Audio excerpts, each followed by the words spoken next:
পাটোয়ারি আমি কিন্তু আমি আমরা অনেক সেখানে মনোযোগ দিয়ে শুনি। আমি এটাকে বড়জোর বলতে পারি যে আপনি শাক দিয়ে মাছ ঢাকার ক্ষেত্রে আপনি খুবই দক্ষ। এখন আপনি অন্যরা কি করছে সেটা আপনি যদি কোনোদিন আমারে বলেন, আমার একটা সাংবাদিক হিসেবে আমার একটা প্রত্যাশা থাকলো যে এটা আপনি আমাকে আগে বলবেন যে 5 তারিখ আসলে আপনারা কেন গেছিলেন। এখন সেটা এখন আপনি বলতে না পারেন সেটা তো অসুবিধা নাই, কিন্তু আমরা খালেদ ভাই এটাতে আপনার কি চিন্তা হয়? আমার মনে হয় যে আপনারা আমি যে ক্ষমতার দ্বন্দ্ব আমি আমার হাইপোথিসিসটা বলি, আমি যে ক্ষমতার দ্বন্দ্ব নিয়ে আপনাকে প্রশ্ন করছিলাম, আমার কাছে এটা একদম একদম একদম যদি আপনি আমার মত জানতে চান, আমি মনে করি যে এটা আপনাদের ভেতরকার ক্ষমতার দ্বন্দ্ব। আপনারা মনে করেছেন যে সেখানে নাহিদ সাহেবকে আমন্ত্রণ জানানো হয়েছে, আপনারা মনে করেছেন যে সেখানে অন্য জাহি সাহেবদের আমন্ত্রণ জানানো হয়েছে, আপনাদেরকে প্রপারলি আমন্ত্রণ জানানো হয় নাই। সেই জন্য আপনারা রাগ করে সেই রাগটা দেখানোর মতো করে, এবং আপনারা জানেন বাংলাদেশে আপনারা পরিচিত, আপনারা যেখান দিয়ে যাবেন, বিমানবন্দর দিয়ে যেখান দিয়ে যাবেন, আপনারা 100টা মাস্ক পরলেও লোকে আপনাদেরকে চিনবে, চীনের লোকে ধারণা করবে আপনারা কেন এখন কক্সবাজার যাচ্ছেন। এবং আমরা কিছু সাংবাদিক হয়তো আরেক পা আগায়া বাড়ায়া মিথ্যা কথা শুই না, ওটা হয়তো লিখবো, কিন্তু আপনারা এবং আপনারা প্রকাশ্যে এটা গিয়ে আপনারা একটা বার্তা দিতে চাইছেন, আমরা সবাই এই বার্তাটা পাইছি। ডক্টর সালাম, আমি মানে আমি দুঃখিত, আমার আওয়াজ না আপনি বললেন আবার আমার গলার আওয়াজ একটু বাইরে যাওয়াতে ডক্টর সালামের কানে লাগতেছে কথা। আমি এখানে জাস্ট একটু অ্যাড করে দিচ্ছি, এটা কোনো ক্ষমতার দ্বন্দ্ব, আপনার যে পারসেপশনটা রয়েছে এই পারসেপশনের জায়গায় আপনি সরে আসতে পারেন, এটা ক্ষমতার দ্বন্দ্ব না আমাদের মধ্যে। এই জায়গাটায় অর্থাৎ আমাদের লিডারশিপের জায়গাটাতে আমরা যারা আছি ক্ষমতার দ্বন্দ্ব নাই আমাদের, আমরা এই জায়গাটায় মানে সবাই ছাড় দিয়ে চলাফেরা করি। খুবই ভালো লাগলো শুই না। আচ্ছা, আমি একটু ডক্টর ফাহাম আব্দুল সালামের কাছে আসি, আমি আবার আসবো জনাব নাসিরউদ্দিন পাটোয়ারি, আপনাদের নিয়ে আমাদের অনেক আগ্রহ, অনেক প্রশ্ন, কিন্তু ডক্টর ফাহাম আব্দুল সালাম, আমি একটা জিনিস নিয়ে আপনার একটু বিশ্লেষণ জানতে চাই, যে এখন যে জায়গায় বাংলাদেশের রাজনীতিটা আসছে সেটা হচ্ছে অনেকটা এরকম, জাতীয় ঐক্যমত্য কমিশনে গিয়ে যে বিষয়গুলিতে সবাই একমত হয়েছে, সেই একমতের কারণ নিম্নকক্ষে পিয়ারের ব্যাপারটা যে আসলে একটা খুব মানে একটা রেটরিকের অংশ, সেটা মনে হয় মোটামুটিভাবে এখন প্রতিষ্ঠিত। সুতরাং যেই জায়গায় সেটা আটকে থাকতেছে সেটা হচ্ছে যে যে বিষয়ে ঐক্যমত্য হবে সেই বা ঐক্যমত্য হয়েছে অলরেডি, তারা কখন সেগুলি ইমপ্লিমেন্টেড হবে, এটা কি এখন হবে নাকি বিএনপি যেরকম বলতেছে যে সেটা মানে পরবর্তী, এখন তো হওয়ার কোনো উপায় নেই, এইটা নিয়েই কিন্তু আসলে লাগতেছে। আপনার কাছে কি মনে হয় যে এটা নিয়ে যদি একটা, যেটাকে বলে আমরা একটা অচল অবস্থা সৃষ্টি হয়, সেটার রাজনৈতিক না মানে এখন তো পার্লামেন্ট নাই, এখন পার্লামেন্ট ছাড়া তো আপনি এগুলোকে কেমন করে আপনি মানে পার্লামেন্ট ছাড়া আপনি কিভাবে সংবিধানকে চেঞ্জ করবেন? It is a ridiculous idea, it's a very bad precedence. না, কিন্তু পার্লামেন্ট ছাড়া তো সংবিধান চেঞ্জ হয় জনপ্রিয়ভাবে, যে কয়বার বাংলাদেশে জরুরি আইন হয়েছে, মার্শাল ল হয়েছে, বা একজন লোকের জন্য সংবিধান চেঞ্জ হয়েছে, এগুলো খুবই খারাপ জিনিস। কিন্তু উপায়টা কি? যদি উপায়টা ইজ ভেরি সিম্পল, বলেন তো উপায়টা কি? আপনাকে তিনটা political party, let's say BNP 855টার মধ্যে 750টার মধ্যে রাজি হয়েছে, right? And they would say, promise করবে যে আমরা এই 750টা ইমপ্লিমেন্ট করব। যেই কটাতে সবাই রাজি হয়েছে সেই কটাতে সবাই মিলে ঠিক করবে যে আমরা, আমাদের প্রথম কাজ হবে কি, যে আমরা যখন গভর্নমেন্ট ফর্ম করব, পার্লামেন্টে গিয়ে আমরা ডিবেট করে এই 750টা যে ইনক্লুশন সেগুলোকে আমরা অ্যাকসেপ্ট করব। বাকি যে পয়েন্টগুলো আছে যেগুলোতে ধরা যাক এখন পর্যন্ত কোনো একমত নাই, সেই ক্ষেত্রে আপনি ধরে নিবেন যে তিন পলিটিক্যাল পার্টি তিনজনই বলবে যে সাপোজ আপনার 100টার মধ্যে সমস্যা আছে, রাইট, অথবা 50টার মধ্যে সমস্যা আছে, তারা তাদের ম্যানিফেস্টোতে বলবে যে আমরা এই version of this we will implement that, এবং আমরা এটাকে এমন ভাবে রিড করব যে পাবলিক যাকে ভোট দেয় তার ম্যান্ডেট আছে ওই জিনিসগুলো তার মতো করে করা, যেই 50টার মতন বাদ আছে। কিন্তু যেই 750টা গভর্নমেন্টকে, তিনটা পলিটিক্যাল পার্টিকে বাংলাদেশের মানুষকে প্রমিস করতে হবে যে আমরা এই 750টা এই এতগুলো যে সংস্কার সেগুলোতে আমরা সবাই কমিট করলাম। না, ওয়াই দিস ইজ ইম্পর্টেন্ট, আমরা অ্যাজ এ পলিটি আমাদেরকে একটা বুঝতে হবে যে আমরা একটা লম্বা জার্নিতে শুরু করলাম। আমরা যদি একটা জিনিস প্রমিস করি জনগণের কাছে, সেই প্রমিসটা আমাদের রাখতে হবে, এবং এই প্রমিসটা যদি আমি না রাখি তাহলে আমাকে নেক্সট ইলেকশনে আপনি এটার জন্য ভোট দিবেন না আমাকে। এই কারণে আপনি যে সরকার দেখেন, জনগণের সাথে গণতান্ত্রিক দলগুলোর একটা সম্পর্ক তৈরি হতে হবে, এবং সেটার একটা বড় অংশ হচ্ছে গিয়ে যে আপনি যেই কটাকে বলছেন যে আমরা এটাকে মেনে নিয়েছি, সেই 750টা ইউ প্রমিস, কিন্তু ঘটনা তো ঘটতে হবে পার্লামেন্টে। পার্লামেন্টে আপনি কি মানে যদি না যান আপনি কিভাবে এটা করবেন? না আপনি ডক্টর সালাম, আমি এখানে দুইটা প্র্যাকটিক্যাল সমস্যার কথা বলে আপনার কাছে একটু নিদান চাই। একটা প্র্যাকটিক্যাল সমস্যা হলো আমরা কিন্তু বিএনপিকে আগে দেখছি, আমি একদম স্পষ্ট মনে করতে পারি যে 2001 সালে বিচার বিভাগ আলাদা করার ক্ষেত্রে সব কিছু নিয়ে রেডি ছিলেন ব্যারিস্টার সৈয়দ ইশতিয়াক আহমেদ, সেই সময়কার আইন উপদেষ্টা, কিন্তু তাকে জানানো হয়েছিল যে এটা বিএনপি গভর্নমেন্টে গিয়ে এটা করবে, পার্লামেন্টটা করবে, 5 বছর এটা করে নাই, ফ্যাক্ট রিমেন্স। এখন আমি যদি 90-এর গণ আন্দোলনের তুলনা দেই, যেই তুলনা আপনিই অনেকবার দিচ্ছেন, আপনারা আমি শুনি, সেইটার ক্ষেত্রেও সেটা আসলে করতে পারে না। এখন বিএনপি ক্ষমতায় গিয়ে যেগুলির ব্যাপারে একমত হয়েছে সেগুলি যে করবে, সেইটা আমরা মানে এত বড় নদীতে আমরা নৌকাটা বাঁধবো কেমনে? মানে আমরা তো আর এটা বিশ্বাস করতে পারি না। মানে আচ্ছা, what is your other option? আর দ্বিতীয়টা আদার অপশনটা বরং আমি নিদানটা আপনার কাছে। আর দ্বিতীয়টা হইল যে বিএনপির ক্ষেত্রে যদি আমি দেখি, এখন যদি বিএনপি আর এনসিপি যখন তারা ইলেকশন করবে, তখন ইলেকশন করতে গিয়ে যদি তারা বলে যে দেখো বিএনপির জন্যই এটা আমরা ইমপ্লিমেন্ট করতে পারলাম না, এটা তো বিএনপির জন্য রাজনৈতিকভাবেও খারাপ। এখন আদার অপশনটা আপনি ভাইবা আমাদেরকে একটা বলতে পারেন, কিন্তু আপনি যদি বলেন যে সংবিধান ছাড়া কোনো অপশনই নাই, তাইলে এটা একটু মানে কেমন শোনায়। না, আপনার তো লিগ্যাল টুলটা নাই, মানে আপনি তো আমরা তো ওই যে যেটা ভূতাপেক্ষ বা রেট্রোস্পেক্টিভ বলি না, ওরকম ভাবে তো আমরা করতে পারি। আমরা তো করছি আসলে 17টা সংশোধনী আমাদের সংবিধানের, খারাপ উদাহরণ কিন্তু আছে তো। It's a very bad thing. দেখেন, আমি আপনাকে একটা কথা, আমি একটা জেনুইন ওপিনিয়ন বলি আমার, যে বাংলাদেশে যদি আপনি আওয়ামী লীগের মতন যদি একটা বিরোধী দল থাকে এবং যদি এনসিপি, বিএনপি কিংবা জামায়াত ইসলামী ওই ধরনের বিরোধী দল হয়, তাহলে বাংলাদেশের রাজনীতি সামনে আগাবে না। একটা ডেমোক্রেসি হচ্ছে কি অনেক বড় ব্যাপার হচ্ছে কালচার। ডেমোক্রেসির সবচেয়ে বড় ব্যাপার হচ্ছে জেন্টলম্যানস এগ্রিমেন্ট। আপনি যদি সারাক্ষণ ঝগড়ার মোডে থাকেন, আপনি কিচ্ছু অ্যাচিভ করতে পারবেন না, নাথিং। কারণ কথা হচ্ছে যে আপনি সংবিধানে সবকিছু লিখে দিতে পারেন, কিন্তু ওটাকে যদি আপনি ওটা যে মানবেন, এটা কিন্তু এসেনশিয়ালি একটা জনগোষ্ঠীর পলিটি হয়ে ওঠার একটা নিদর্শন। এই যে পলিটি হওয়ার জন্য আপনাকে তো সব পক্ষকে, মানে আপনি তো প্রথম স্টেপ হয় ডিস্ট্রাস্ট, আপনি কিচ্ছু অ্যাচিভ করতে পারবেন না, এটা গ্যারান্টিড। এবং আমি মনে করি যে 2001 সালের বিএনপি আর এখনকার বিএনপি এক বিএনপি না, রিয়ালিটি হ্যাজ চেঞ্জড। ঠিক সেভাবে 2001 সালের জামায়াত ইসলামী এখনকার জামায়াত ইসলামী না। এবং আমি মনে করি না যে যেই প্রমিস গুলো, মানে যেই ব্যাপারগুলো ঐক্যমত হয়েছে অলরেডি, সেগুলো ইমপ্লিমেন্ট না করার কোনো উপায় থাকবে বলে আমার মনে হয় না। কিন্তু ডক্টর সালাম, আপনার কাছে মনে হয় না যে এই যে লিগ্যাল যে কোনো টুল নাই, বা লিগ্যাল টুলের ব্যাপারে শুধুমাত্র বিএনপি যে কনসার্ন হইতেছে, এইটা কেন? মানে লিগ্যাল টুল যদি না থাকে, আমরা যদি এটা জোর করে করি, এটা যদি খারাপ একটা প্রেসিডেন্স হয়, এটা তো এনসিপিরও বোঝার কথা, এটা তো জামাত ইসলামীরও বোঝার কথা। এনসিপি বা জামাত ইসলামী লিগ্যাল টুলটা না থাকা সত্ত্বেও এটা করতে বলতেছে, বিএনপি কেন সংবিধানকে বাঁচানোর জন্য, সংবিধানের মর্যাদা সুমহান রাখার জন্য এত বেশি ব্যস্ত এখন? ইট ইজ নট অ্যাবাউট সংবিধানের মর্যাদা, ইট ইজ অ্যাবাউট হচ্ছে কি আপনি যদি দেখেন, NCP is not going to form the government, that this is the reality. মানে আমরা অনেকভাবে বলতে পারি, বাট রিয়ালিটি এরকমই। এখন এনসিপি যারা গভর্নমেন্ট ফর্ম করবে না, তাদের জন্য অনেক ধরনের কথা বলা সম্ভব। যখন আপনি অ্যাকচুয়ালি গভর্নমেন্ট রান করবেন, তখন আপনি খেয়াল করবেন যে অনেক জিনিস কাজ করা যায় না। আপনি সরকার যদি ফর্ম করতে না হয়, তাহলে আপনি বলতে পারেন ইন্ডিয়াকে খায়া দাও, ভাঙ্গা দাও, সবকিছু। কিন্তু যখন আপনি অ্যাকচুয়ালি রান করবেন government, then you will see the reality is difficult. হ্যাঁ, তো আপনি বিএনপি যেহেতু মনে করছে আমরা দল ফর্ম করব, তার যে ভিশন সেটা হচ্ছে গিয়ে আমাকে নিয়মের মধ্যে থেকে চলতে হবে। এবং this is something that we should actually accept, যে আপনি যেটা নিয়মের মধ্যে থাকাটা খুব জরুরি একটা জিনিস। না ডক্টর সালাম, আমি একটু ভাঙ্গা বলি, মানে ধরেন আপনার থেকে ধার নিয়ে বলি, আপনি 749টা বিষয়ে আপনি একমত হয়েছেন, এখন 749 বিষয়টা আপনি করবেন। এখন এইটা আপনি এনসিপি এবং জামায়াত ইসলামীর দাবি কিন্তু সরল, ওরা বলতেছে যে আপনি এটা প্রমিস করেন বা এটা নিয়ে এখনই করেন।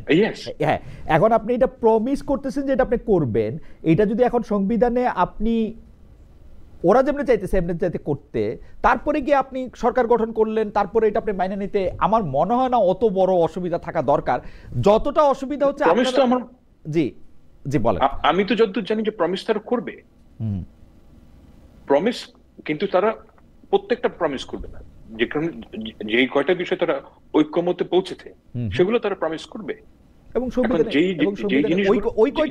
ওই কয়টার ব্যাপারেই কথা হইতেছে, কিন্তু ওই কয়টার ব্যাপারে না। এখন ব্যাপারটা হচ্ছে কি যে বিএনপি প্রমিস করতেছে যে এই কয়টা তারা করবে, কিন্তু তারা আবার পাশাপাশি বলতেছে আমরা ইমপ্লিমেন্ট করব নতুন সরকার আসার পরে। এইখানে আমাদের মধ্যে একটু সন্দেহ দেখা দিচ্ছে। আমরা মনে করতেছি যে there is no other way। আমি তো দেখি না যে আপনি কিভাবে কাজটা করবেন, কারণ আপনি তো পার্লামেন্ট যদি না থাকে। আমি প্রেসিডেন্সিয়াল অর্ডার দিয়ে করে নিব এটা, এখন পরে পার্লামেন্টে এটা ঠিক করে নিব, পরে পার্লামেন্টে ঠিক করে নিব। Ordinance, it's just an ordinance. হ্যাঁ, অর্ডিন্যান্স করে আমি বদলাই নিব, কি আর সংবিধান একটা বই খাতা, আমি এটা অর্ডিন্যান্স দিয়েই করে নিব, পরে গিয়ে পার্লামেন্টে এটা ঠিক করব। দেখেন অর্ডিন্যান্সের, আমি জানি না, অর্ডিন্যান্সের তো সানসেটিং হয় সম্ভবত, মানে 5 বছর 6 বছর পর।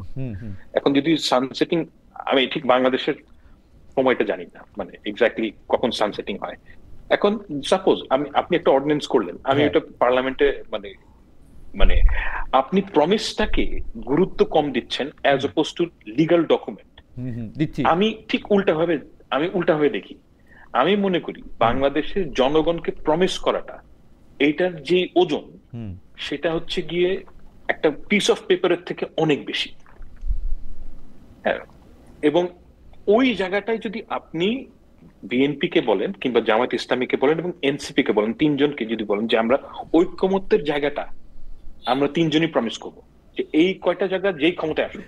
ডক্টর সালাম, আমি প্রবলেমটা কোথায় দেখি জানেন? আপনার কথা থেকে বলি, আমি প্রবলেমটা দেখি এনসিপি এবং জামাত ইসলাম কিন্তু মনে করতেছে তারা সরকার গঠন করবে না, সরকার গঠন করবে হচ্ছে বিএনপি। সেজন্য বিএনপির প্রমিসটার চেয়েও গুরুত্বপূর্ণ হচ্ছে লিগ্যাল ইনডাইটমেন্ট। এখন আপনি যদি এটা না করেন, এনসিপি এবং জামাত ইসলামের এটা ভাবার যথেষ্ট কারণ আছে। বিএনপি যখন 270টা বা 170টা বা 151টা সিট নিয়েও আসবে, তখন ও এটাকে পিছাতে থাকবে, বলবে না, করবে না, নানা কারণ দেখাবে, মানে করতে পারে আর কি ইচ্ছা করলে। অফকোর্স করতে পারে, এবং যদি বিএনপি করে, বাংলাদেশের মানুষ বিএনপির এগেইনস্টে যাওয়া উচিত। বাংলাদেশের মানুষ তার এনার্জি নাই। 15 বছর শেখ হাসিনার বিরুদ্ধে জুলাই আগস্টে এত রক্ত টত্ত দিয়ে আর এনার্জি নাই তো। দমে গেলে চলবে না, তো সারা জীবন আমরা এগুলিই করতে থাকবো। আচ্ছা যাও ডক্টর সালাম, আপনার বক্তব্য পরিষ্কার। আমি একটু আরেকটা প্রসঙ্গে আপনাকে একটু প্রশ্নটা করে রাখতে চাই, আপনি যদি এর পরে একটু জবাব দেন, মানে আমরা আবার একটু জনাব পাটোয়ারির কাছ থেকে হয়ে আসার পর জবাব দেবো, আপনি শুরুটাও করতে পারেন। সেটা দেখলাম যে আমরা কিন্তু এটা দেখেছিলাম যে বিএনপি নেতাদের দ্বিতীয় প্রজন্মকে দিয়ে একটা প্রেশার গ্রুপ তৈরি করে আসলে বিসিবি নির্বাচনী বৈতরণী পার হতে চেয়েছিলেন বাংলাদেশ ক্রিকেট টিমের সাবেক অধিনায়ক তামিম ইকবাল, কিন্তু সরকারের কর্তৃত্ব ব্যবহার করে মূলত সেইটা আবার ঠেকালেন ক্রীড়া উপদেষ্টা জনাব আসিফ মাহমুদ সজীব ভুঁইয়া। বিএনপি ক্ষমতা হলে যে দেশে ক্রীড়াঙ্গন সহ বিভিন্ন ক্ষেত্রে দলীয়করণ, স্বজনপ্রীতি, পরিবারতত্ত্ব কায়েম হবে, বিএনপি নেতাদের দ্বিতীয় তৃতীয় প্রজন্মের খবরদারি বাড়বে, সেই আলামত কি স্পষ্ট হলো, নাকি বিসিবির উপরে যে সরকারের কন্ট্রোল বেশি, অর্থাৎ আসিফ মোহাম্মদ সজীব ভুঁইয়ার কন্ট্রোল বেশি, সেইটা প্রতিষ্ঠিত হলো? আপনি এটাকে দেখতেছেন কিনা, দেখলে কিভাবে দেখতেছেন? মানে এটার মধ্যে একটা পুরোপুরি স্পোর্টস মিশ্রিত, এটার মধ্যে একটা পুরোপুরি হার জিত আছে। এই মুহূর্তে আসিফ মোহাম্মদ সজীব ভুঁইয়া 2-1 গোলে এগিয়ে আছেন বলে মনে হচ্ছে আমার কাছে। আমি উত্তর দিব না, একটু যদি শুরু করেন আর কি। আমি মানে এটা যে ইন্টারনাল পলিটিক্স, সেখানে কমেন্ট করাটা ঠিক হবে না। ইন্টারনাল পলিটিক্সটা কি? কারণ আমি এই ইন্টারনাল পলিটিক্স এর মধ্যে আমি এটা বিভিন্ন ধরনের খবর শুনি, এবং আমি অ্যাকচুয়ালি শিওর না যে ইন্টারনাল পলিটিক্সটা কি। তবে একটা বিষয় হচ্ছে কি, যে মানে বিএনপির ব্লেসিং নিয়ে যারা এখানে আসতে চাচ্ছে, আর অন্যদিকে হচ্ছে সজীব ভুঁইয়া, এর মধ্যে একটা টাসাল আছে। এবং এই টাসালটা, তবে একটা কথা কি, যে তামিম তো কোনো বিএনপি নেতার সন্তান না, কিন্তু সে বিএনপির ব্লেসড, বিএনপির তার প্রতি মানে ব্লেসিং আছে, সে দলও করেন। এখন কথা হচ্ছে যে এই যে টাসেলটা, এই টাসেলটা এইভাবে না দেখে আপনার একটা জিনিস দেখা দরকার।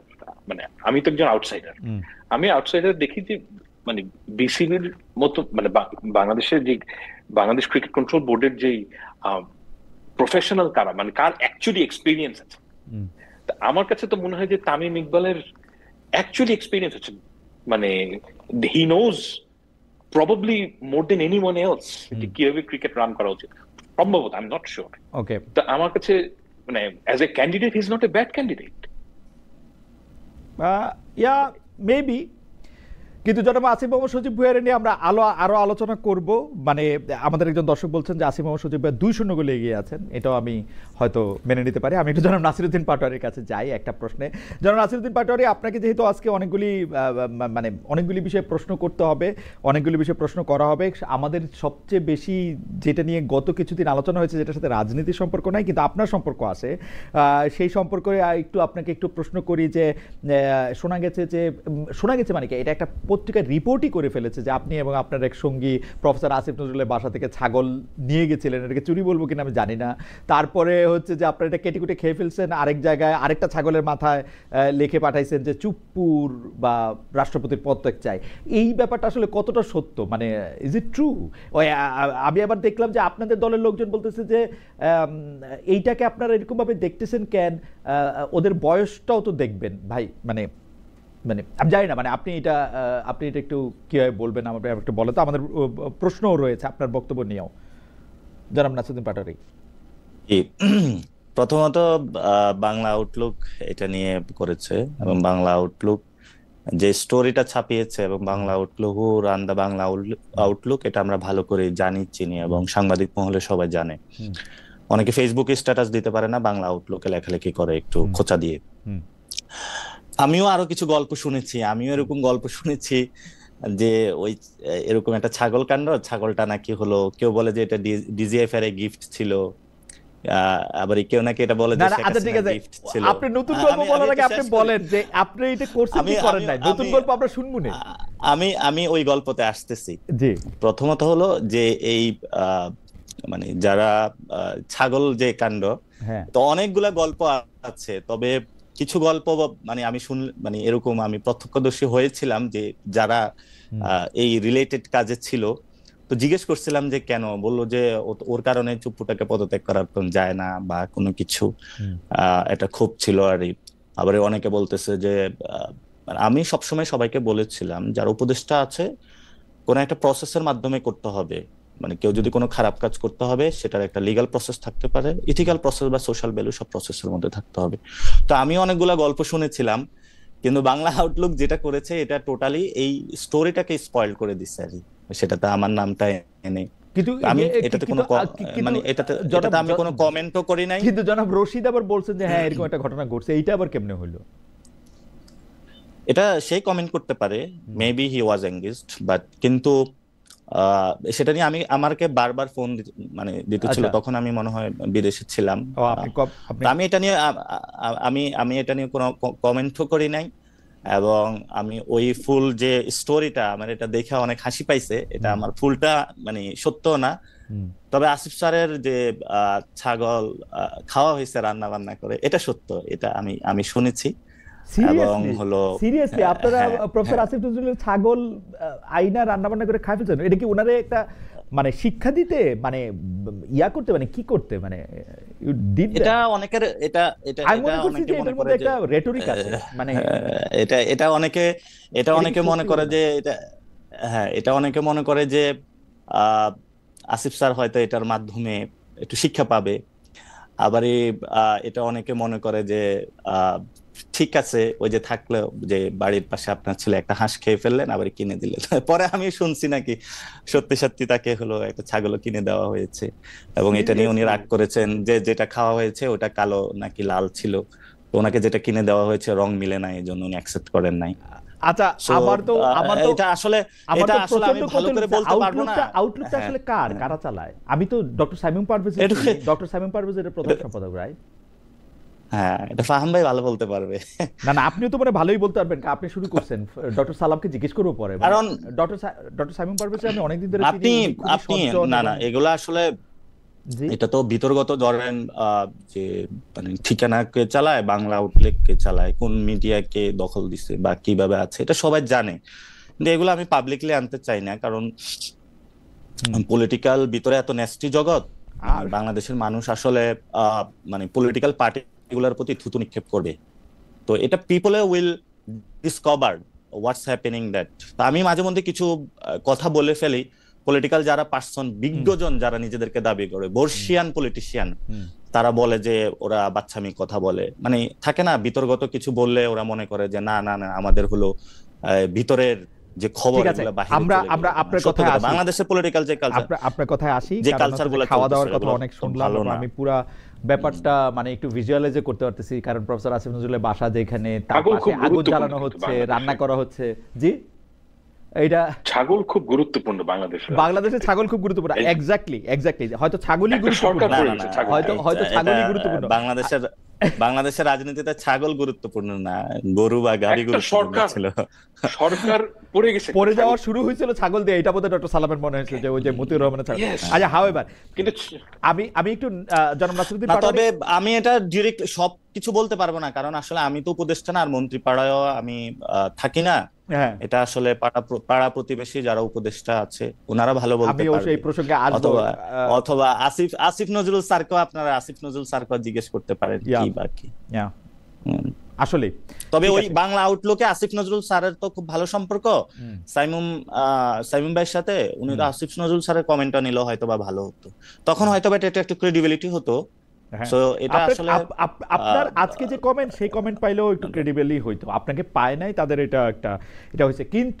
কিন্তু আমি জনাব নাসিরউদ্দিন পাটোয়ারি, আমি মনে করি যে আপনি যেহেতু কমেন্ট দিতে না, আসিফ স্যার যদি কোনো কমেন্ট করে, যদি এই ধরনের কোনো বিষয় আসে, এটা হলো মুক্তাদির রুমিও ভাই যদি একটা রশিদ ভাই রুমিও ভাই একটা গল্পই বলতে পারেন, যদি এটার যে ওনার আছে অথবা যাকে নিয়ে এই কথাটা আসছে, উনি যদি কোনো কমেন্ট করতো তাহলে হয়তো আমি কোনো কমেন্ট দিতাম।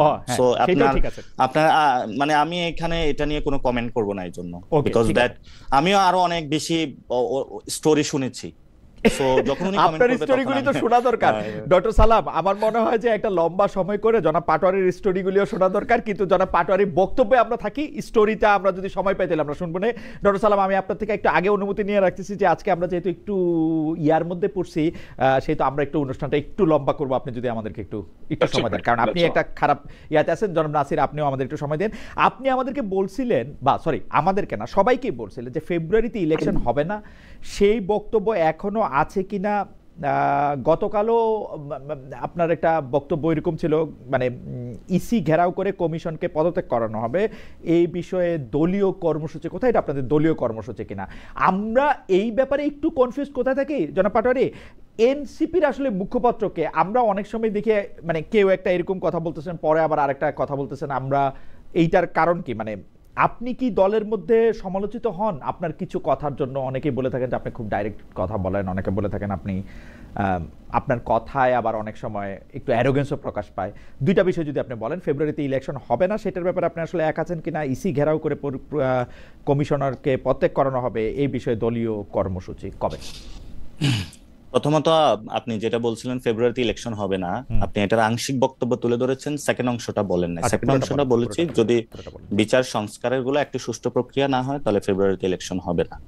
তো ফাহাম ভাই যেটা বলছিলেন যে বিএনপি তো গভর্নমেন্ট ফর্ম করতে যাচ্ছে বা রুল করে, তা আমরা তো এক বছর সরকার কেমন চলতেছে বা কি করতেছে এগুলো খুব ভালোভাবে দেখতেছি। আপনার বিএনপি যে ফর্ম করবে, এনসিপি ছাড়া আবার বিএনপি ফর্মও করতে পারবে না গভর্নমেন্ট, এবং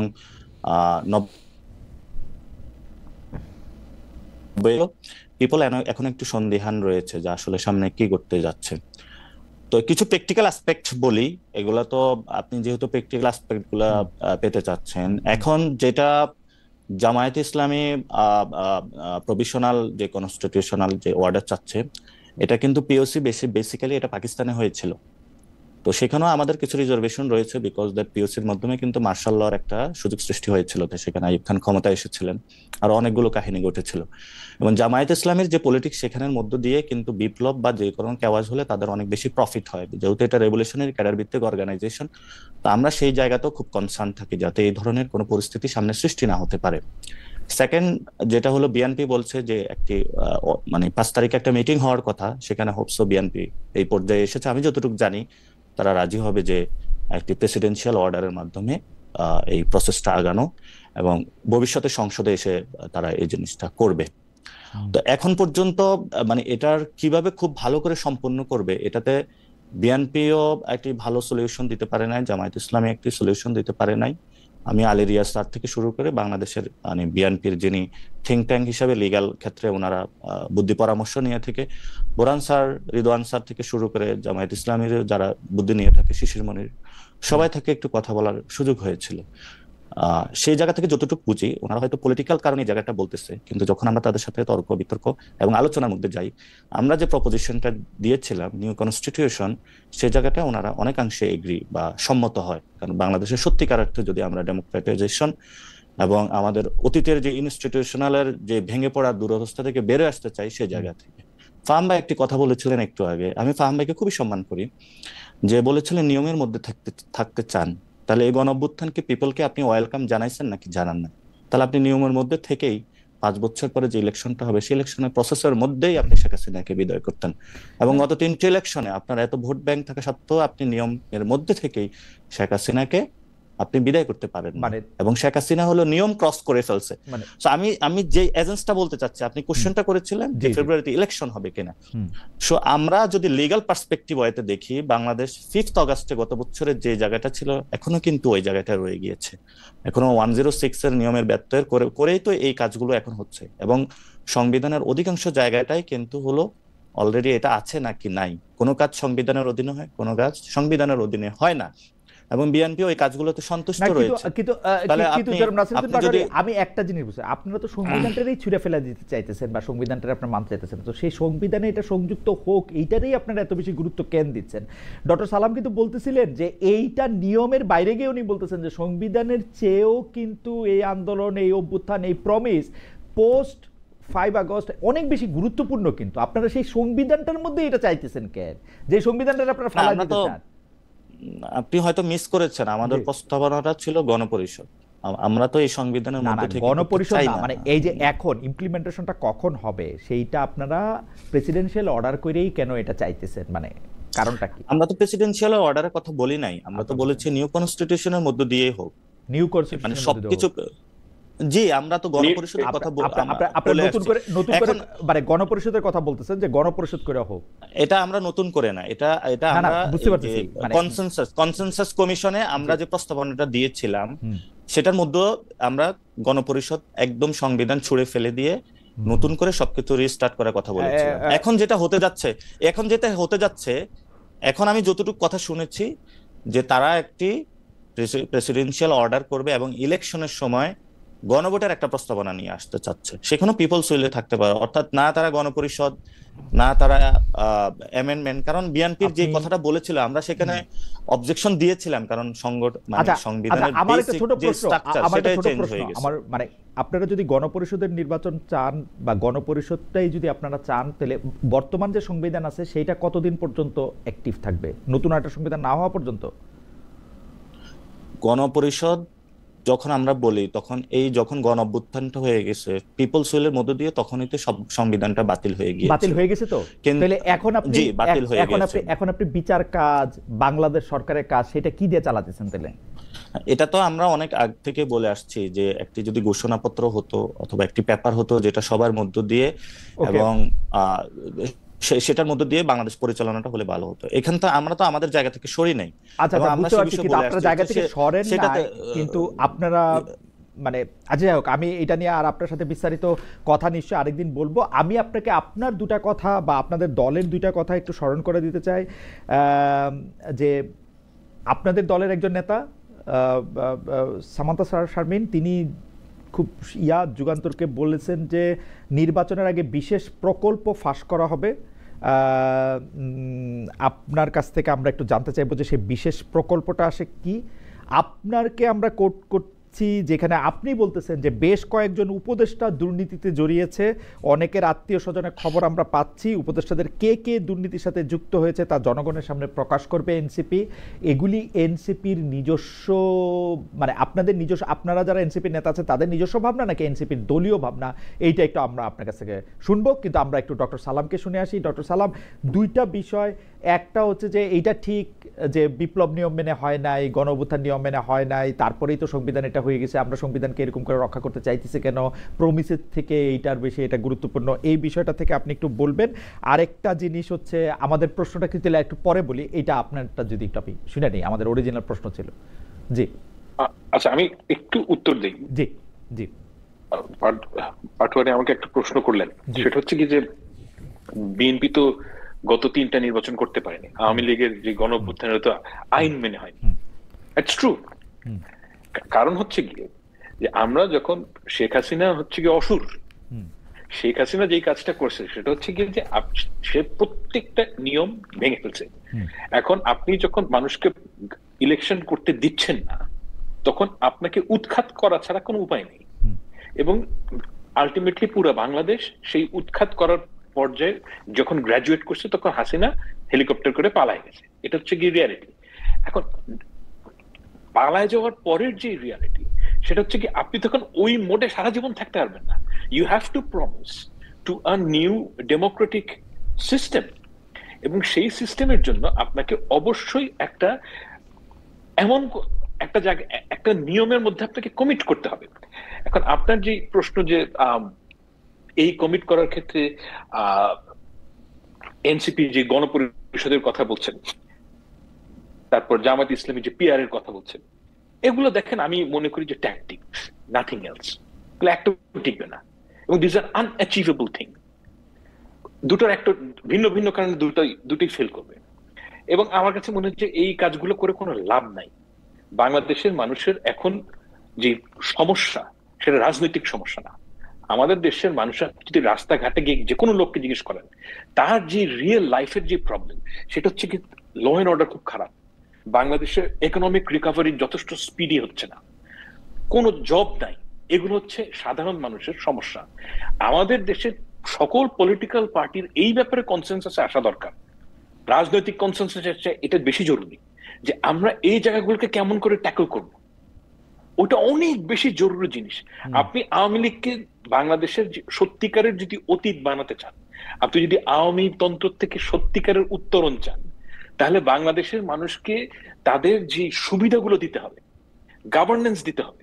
আপনি যদি গভর্নেন্স দেন, আপনি যদি আওয়ামী লীগের চেয়ে বেটার কিছু ডেলিভার করেন, 10 বছর পর আওয়ামী লীগ এমনিতেই নাই হয়ে যাবে।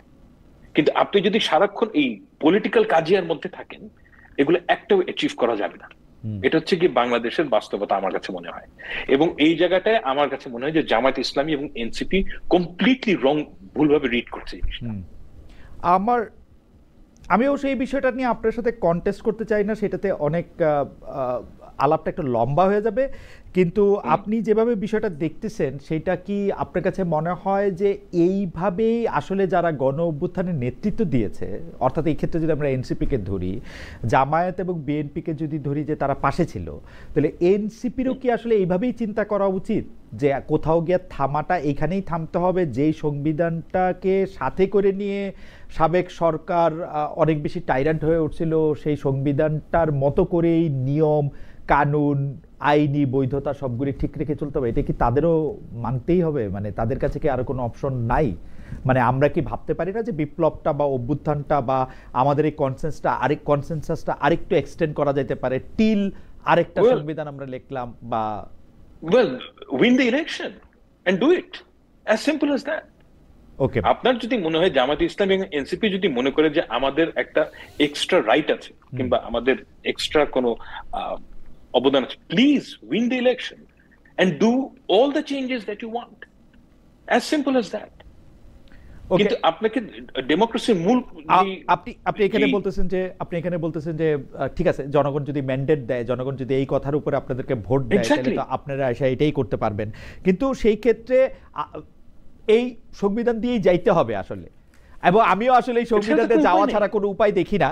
মানে এই ক্ষেত্রে আমি কোনো উপায় দেখি না। তাহলে আপনি কোর্ট চালাবেন কেমনে, আপনি আসলে মানে মানে মানে ব্যুরোক্রেসি কেমনে চালাবেন, বাংলাদেশের মানুষকে কিভাবে মানে সোশ্যাল সেফটি নেট যেগুলি আছে সেইগুলি আপনি কিসের ভিত্তিতে করবেন, এর কোনোটাই আসলে মানে এগুলি খুব জটিল প্রশ্ন। যাই হোক, আমি আপনাকে প্রশ্নটা করতেছি, আমি শুধু দর্শকদের জন্য একটু জানাতে রাখি, কার্যক্রম নিষিদ্ধ থাকা আওয়ামী লীগ নির্বাচনে অংশ নিতে পারবে না, বিদেশি সংবাদ মাধ্যমকে বলেছেন প্রধান উপদেষ্টা ডক্টর মোহাম্মদ ইউনূস। প্রিয় দর্শক, এই অবস্থান সমর্থন করেন কিনা? শতকরা 56% সমর্থন করেছেন, শতকরা 44% এটাকে সমর্থন করেন নাই, 33,000 ভোট এইখানে দেয়া হয়েছে। যাই হোক, আমি একটু এই জাতিসংঘের অধিবেশনের সফরের প্রসঙ্গের মধ্যে আসি। জামাতের চেয়ে তুলনামূলকভাবে বড় স্তরের নেতা এরকম অনেকে বলছেন যে, কারণ মির্জা ফখরুল ইসলামকে প্র্যাকটিক্যালি বিএনপি দলটাকে চালাচ্ছেন তিনি, মানে যদি আমরা হায়ারার্কিতেও বলি তাহলে দ্বিতীয় বা তৃতীয় প্রধান নেতা আমাদেরকে বলতে হবে তাকে। তিনি বলেছেন যে ডক্টর ইউনূসের বক্তব্যের মধ্যে বা অ্যাপ্রোচের মধ্যে তিনি সাবেক রাষ্ট্রপতি জিয়াউর রহমানের প্রতিচ্ছবি দেখতে পাচ্ছেন। তো এইটা কি আসলে বিএনপির রাজনীতির একটু ইউটার্ন, নাকি মানে আমি যে প্রায় বলি যে ডক্টর ইউনূস এখন বিএনপির পকেটে ঢুকে গেছে ওইরকম কোনো কিছু একটা, বা বিএনপির সঙ্গে ডক্টর ইউনূসের একটা কি বলবো শুভ বা অশুভ একটা আতাত হয়েছে, ওরকম কিছু একটা বলবো? না, আমি এভাবে দেখি না জিনিসটাকে। আচ্ছা, আমি আপনি যেহেতু প্রশ্নটা করলেন এবং যাকে নিয়ে না, কারণ হচ্ছে কি 2-3 মাস আগে আমরা দেখছি যে বিএনপির উপরে অনেকটা রাগ করে এনসিপির ডাইকা ডক্টর ইউনূস পদ ছেড়ে দিতে চাইছিলেন। সত্যি সত্যি নাহিদ আসিফরা গিয়া বুঝায়া উনাকে রাখছে কোনো মতে। দেখেন, আপনি আমাকে এমন একটা প্রশ্ন করেছেন যে এই প্রশ্নের উত্তর দিলে আমার কিছু ব্যক্তিগত অভিজ্ঞতার কথা না বললেই। আচ্ছা, বলেন একটু ব্যক্তিগত অভিজ্ঞতা, আমরা একটু শুনি। ব্যক্তিগত অভিজ্ঞতা আমি যেটা দেখেছি যে যার সম্বন্ধে আপনি কথাটা বলছেন, উনি তো আসলে আমি তাকে অনেকদিন ধরে চিনি। উনি স্টেটসম্যানশিপ এটা খুব পছন্দ করেন। বুঝেন না, উনি যেটা বোঝেন সেটা হচ্ছে গিয়ে বাংলাদেশের মানুষের জন্য কি ভালো, এবং উনি ওনার স্ট্যান্ড পয়েন্ট থেকে যেটা দেখেছেন সেটা হচ্ছে যে উনি কমপ্লিটলি একজন ডেমোক্রেট, ভেরি কমিটেড ডেমোক্রেট, এবং উনি মনে করেন যে ডেমোক্রেসির যে ট্রানজিশন এটা খুবই খুবই গুরুত্বপূর্ণ, perhaps the number one is to. এই ব্যাপারে তার সাথে আমার একমত না। আমার কাছে মনে হয় যে ব্যক্তিগতভাবে আমি মনে করি যে বাংলাদেশের ইকোনমিক রিকভারি এর চেয়ে গুরুত্বপূর্ণ বিষয়। যাই হোক, সেটা ভিন্ন বিষয়। তো এখন উনি যে ডেমোক্রেসি যে ট্রানজিশনটাকে ইম্পর্টেন্ট মনে করেন, সেটার প্রতি ইউনূস সাহেবের যে কমিটমেন্ট সেটা দেখে উনি তাকে জিয়াউর রহমান সাহেবের সাথে কম্পেয়ার করেছেন বলে আমার ধারণা। এখন আর আমি এটাও মনে করি যে বাংলাদেশের যে ডেমোক্রেটিক ট্রানজিশন এটা একটা ভেরি ইম্পর্টেন্ট। এই ইম্পর্টেন্ট কাজটার জন্য উনি একজনকে, আপনি যেরকম ধরেন মানুষ প্রশংসা করা মানেই চাটুকারিতা না। আমি আমার অনেক ছোট ভাই, প্রশংসা করা মানেই এটা কোনো ডিভিয়াস কারণে মানুষ প্রশংসা করে না। এই জায়গাটা থেকে আমাদের বের হওয়া দরকার যে আপনি কিন্তু জেনুইনলি একজন মানুষকে পছন্দ করে একটা কথা বলতে পারে না, এবং এটা বলতে পারাটাও খুব গুরুত্বপূর্ণ বিষয়। আপনি কেউ যদি খারাপ কিছু করে সেটা সমালোচনা করাটা জরুরি। ইকুয়ালি ইম্পর্টেন্ট হচ্ছে কি কেউ যদি ঠিক কাজ করে ওইটাকে আপনাকে রেকগনাইজ করতে হবে। এবং আমার কাছে মনে হচ্ছে যে ইউনূস সাহেবের এই যে কমিটমেন্ট টু ডেমোক্রেটিক ট্রানজিশন এটা দেখা যাচ্ছে, সেই হিসাবে উনি কথাটা বলেছেন। ওকে, এবং আমি মনে করি যে এখানে কি ডেমোক্রেটিক ট্রানজিশনের অনুবাদ হচ্ছে বিএনপি যেভাবে চাচ্ছে সেভাবে? কারণ আমরা ইউনূস সাহেবকে এতদিন দেখতাম এনসিপি যেমনি চাইতেছে এমনি চলতেছে, কিছু হইলে আবার উনি বলতেছে ওরা তো আমার নিয়োগ করছে, আমি আর বাইরে কোথায় চলবো। এখন আবার একটু বেশি বিএনপি হয়ে গেছে কিনা, মানে আমি এইটাই বুঝতে চাইতেছি, স্পেশালি জনাব তারেক রহমানের সাথে উনার বৈঠকের পর। আর ইউনূস সাহেব তো এনজিও করতেন, ইউনূস সাহেব এটা পারেন আসলে, মানে অবস্থান চেঞ্জ করতে, বক্তব্য চেঞ্জ করতে। না, এটা দেখেন এই ব্যাপারটা খুব কমপ্লিকেটেড হচ্ছে কি এই কারণে যে a lot of it depends on personal charm. আমি রাজনীতির একটা জিনিস, আমি গত 30 বছরে আমি একটা জিনিস দেখেছি যে আপনি personal charm it's a very important thing. আমি এখন জানি না যে ইউনূস সাহেবের সাথে তারেক রহমানের সাথে কথা হয়েছে তখন কি হয়েছে, ওনার নিজের মধ্যে কোন ধরনের চিন্তা ভাবনা হচ্ছে আমি বলতে পারবো না, কিন্তু আমার কাছে মনে হয় যে হয়তো তাদের পার্সোনাল ক্যারিজমা আছে যে কারণে ইউনূস সাহেবকে তারা বেসিকলি তাদেরকে আস্থায় আনতে পেরেছেন কিংবা ইউনূস সাহেবের আস্থায় আসতে পেরেছেন। এই জিনিসগুলো ব্যাখ্যা করা খুব কঠিন। আর মানুষ যখন একজনকে পছন্দ করেন তখন হয়তো তার কথা থেকে কিছু বের হয়ে আসে। আমি সবসময় দেখেছি যে ইউনূস সাহেবের প্রতি, আমি আজকে 2 বছরের আগের কথা না, আমি গত 15 বছর ধরে দেখছি যে ওনার সাথে আলমগীর সাহেবের সাথে ইউনূস সাহেবের সম্পর্ক খুবই ভালো, এবং উনি তার সম্বন্ধে সবসময় প্রশংসাসূচক কথাই বলেন, এবং এটা আজকের থেকে না, অনেক 15-16 বছর আগের থেকে আমি দেখি। না মানে আপনি তো আসলে ইতিহাসের একজন বিশ্লেষক, আমরা আপনাকে পড়ব বা আমাদের পরবর্তী প্রজন্ম আপনাকে পড়বে 30 বছর 50 বছর পরে। আপনাকে তো আসলে মানে বিএনপি স্পেসিফিকভাবে যে 3 জন উপদেষ্টার বিরুদ্ধে অভিযোগ করেছিল যে তাদেরকে বাদ দিতে হবে, আমরা দেখেছি যে জনাব ইউনূস তাদের সাথেই বৈঠক করতেছেন বিএনপিকে ডাকার ক্ষেত্রে বা তাদের সময়। এখন আবার দেখতেছি যে তিনি আসলে মানে বিএনপির সাথে তার সম্পর্কটা একটু বেশি ভালোর দিকে, মধুর। তো সেইটারকে আপনি আসলে কীভাবে বিশ্লেষণ করবেন সেটা নিশ্চয়ই আপনাকে আপনার সময়ের কলম বলে দিবে। আমরা অন্য প্রশ্নে আপনার কাছে আসবো। আমি একটু জনাব নাসিরউদ্দিন পাটোয়ারের কাছে যেতে চাই। জনাব নাসিরউদ্দিন পাটোয়ারের কাছে 2টা বিষয় আমি একটু জানতে চাইছিলাম যে জনাব নাসিরউদ্দিন পাটোয়ারি, আপনি কয়েকজন উপদেষ্টার বিরুদ্ধে দুর্নীতির অভিযোগ, আপনি এগুলি বলছেন যে এগুলি এনসিপি থেকে প্রকাশ করা হবে, আর নির্বাচনের আগে বিশেষ প্রকল্প ফাঁস করা হবে, সেইটা বলছেন হচ্ছে আপনাদের আরেকজন নেতা সামান্তা শারমিন। আপনি এই 2টাকে আসলে এনসিপির কথা মনে করেন কিনা, আপনাদের 2 জন বড় নেতার 2 জায়গা থেকে কথা মনে করেন কিনা? আমাদের আরো প্রশ্ন আছে, গুচ্ছ প্রশ্ন, সুতরাং আপনি যদি একটু, কারণ অনেকগুলি বিষয়, ফাহামকে, ডক্টর সালামকে শুনতে গিয়ে আমরা একটু টাইম ম্যানেজমেন্ট। প্রথমত 2টা বিষয়। আমাদের পলিটিক্যাল এরিনাতে যারা লিডার বা বিএনপি অ্যাক্টিভিস্ট বলেন বা জামায়াতের পলিটিক্যাল লিডার বা অ্যাক্টিভিস্ট, ছোট মুখে বড় কথা, তাদের মধ্যে 2টা বিষয়, একটা হলো চাতুরতা আর একটা হলো অজ্ঞতা।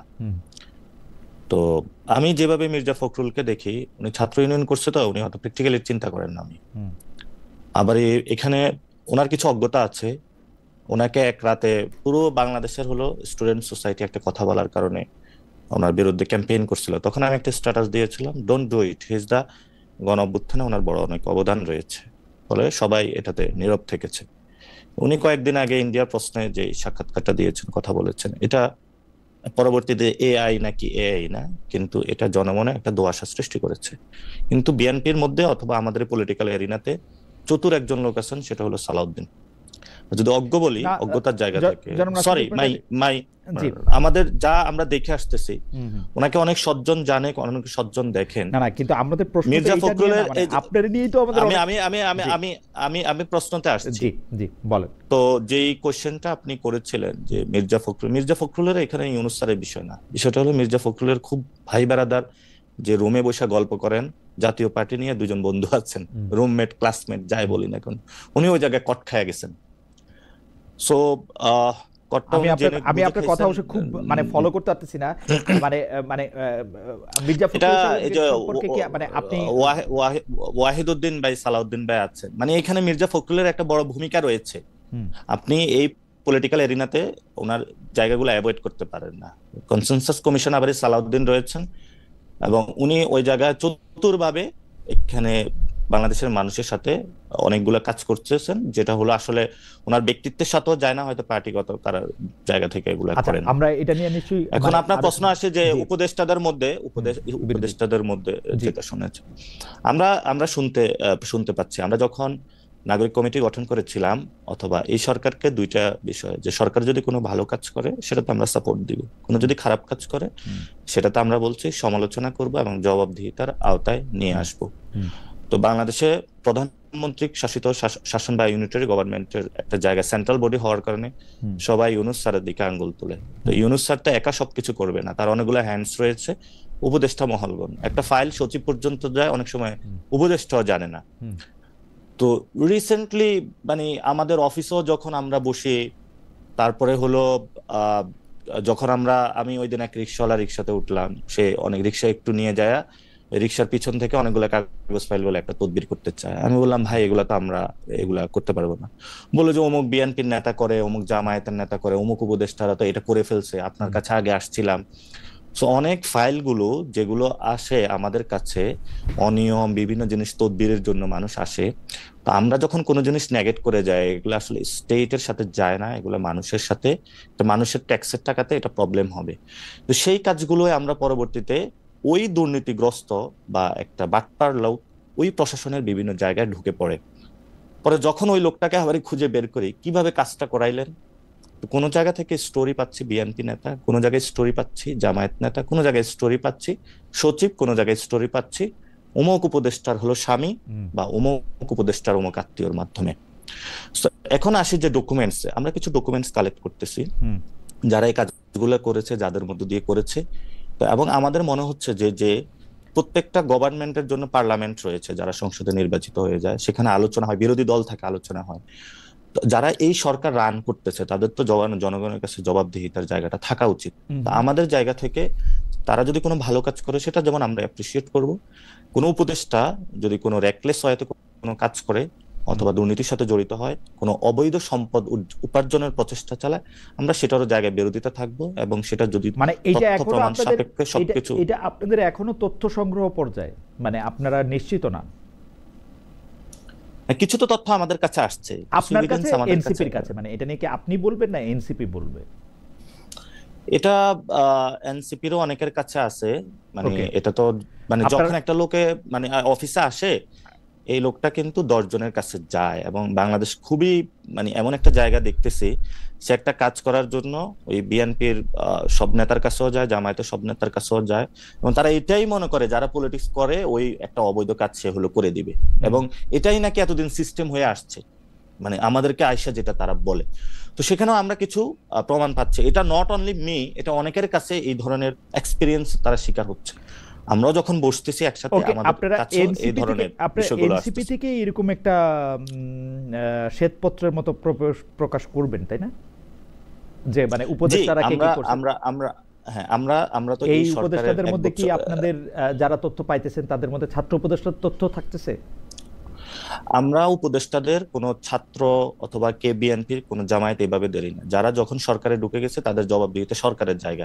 ফলত সবাই এটাতে অ্যাকাউন্টেবল, সবাই জায়গায় অ্যাকাউন্টেবল। একজন উপদেষ্টা জনাব আসিফ মাহমুদ সজীব ভুঁইয়া, এবার দেখা গেছে যে এবার যে বরাদ্দ দেওয়া হয়েছে ঢাকার বাইরে কাজ করার ক্ষেত্রে, সেটা 2,500 কোটি টাকার মতো। আমি সংখ্যাগুলিকে গোল গোল করে বলতেছি, 2,500 কোটি টাকার মতো। সেই 2,500 কোটি টাকার মধ্যে উনার যে উপজেলা মুরাদনগর, যেখান থেকে উনি ইলেকশন করবেন, সেই মুরাদনগরে দেয়া হয়েছে সর্বোচ্চ বরাদ্দ 452 কোটি টাকা, গোল গোল করে বলতেছি এই। এবং জনাব হাসনাত আব্দুল্লাহকে দেওয়া হয়েছে 397 কোটি টাকার মতো অ্যাপ্রক্সিমেটলি। ওকে, তো ওইটা 2,452-কে আপনি যেই কয়টা 2,500 টাকাকে আপনি অনেকগুলি উপজেলাকে দিয়ে ভাগ দেন শুধু 2টা জায়গায়, এটাকে কি আপনি দুর্নীতি বলবেন, ভালো কাজ বলবেন, নাকি চেয়ারে বসে রয়েছি আমার জায়গায় দিমু না তো কার জায়গায় দিমু, ঠিকই আছে, কোনটা বলবেন? এটা তো আমি সমর্থন করি না, এবং আমিও পার্সোনালি এই খবরটা দেখে আটকে উঠছি যে হ্যাঁ তাহলে আমিও তো যদি কিছু এলাকায় নিয়ে দিতে পারতাম হয়তো বা ইলেকশনে করলে কয়েকটা। না, আপনি তো আপনার এলাকার কথা বলছেন চাঁদপুরে, আপনার তো আরো ইন্টারেস্টিং, আপনাকে তো অবাঞ্ছিত ঘোষণা করছে বলে ওই এলাকায়। সেটা কি ত্রাণ বরাদ্দ দেন নাই বলে, না কি টাকা দেন নাই বলে, না কিসের জন্য? বিএনপির দুইটা গ্রুপ ছিল, এক গ্রুপ হলো আগে প্রোগ্রাম করেছে, এখন আরেক গ্রুপ প্রোগ্রাম করতেছে। তো ওই এলাকার মানুষ তাদেরকে বলতেছে যে বিএনপির মগজ কি এই জায়গায় চলে গিয়েছে, একটা প্রোগ্রাম নামাইতে হবে কিভাবে, 1 মাস আগের ইস্যু নিয়ে তারা আসলে প্রোগ্রাম কি করবে নিয়ে কোনো কনটেক্সট পাচ্ছিল না।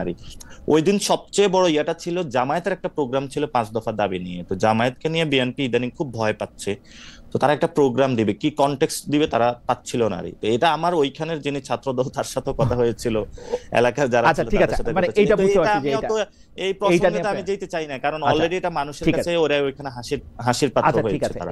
তো যেটা ওইটা যদি আপনি একটু বলেন, বরাদ্দের ক্ষেত্রে আসিফ মাহমুদ সজীব ভুঁইয়া, মুরাদনগর, হাসনাত আব্দুল্লাহ, বরাদ্দ প্রশ্ন, এটা আমিও সারপ্রাইজড হয়েছি যদি কোথাও হয়। এটা আসলে বাংলাদেশের কোনো সিস্টেমেটিক প্রসেস না। এবং আপনি আরো আশ্চর্য হবেন, আপনি এই নিউজটা দেখেছেন কিনা, কোন মন্ত্রণালয়ের একজন সচিব তার এলাকাতে এই বরাদ্দের কাছাকাছি শুধু একটা জায়গায় তার এলাকাতে নিয়ে গিয়েছেন।